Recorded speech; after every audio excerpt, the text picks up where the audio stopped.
अस्सलामुअलैकुम नाजरीन, आप देख रहे हैं पीटीएन न्यूज और मैं हूं आपकी होस्ट कुरातुलैन। शामिल करते हैं आज की अहम खबरें। वजीर आज़म मोहम्मद शहबाज शरीफ का न्यूयॉर्क में अक़वाम मुत्तहिदा जनरल असम्बली के खिताब के फौरी बाद मुल्क हालिया सैलाबी सूरत हाल और बहाली के बारे जारी इक़दामात पर जायज़ा इजलास। वजीर आज़म के सैलाब मुतासरीन के लिए रिलीफ और बहाली कार्रवाइयाँ तेज़ करने की हिदायत। सैलाब ज़दा इलाकों में लोगों की बहाली तक चैन से नहीं बैठेंगे।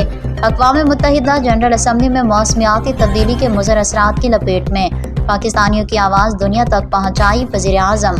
पाकिस्तान जैसा तरक्की पजीर मुल्क मौसमियाती तब्दीली से आने वाली कुदरती आफत से मुसलसल मुतासिर हो रहा है।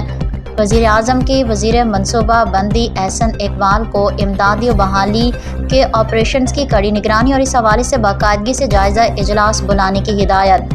वज़ीर आज़म के चेयरमैन NDMA को सूबों और PDMAs को मुकम्मल ताउन फराहम करने की हिदायत।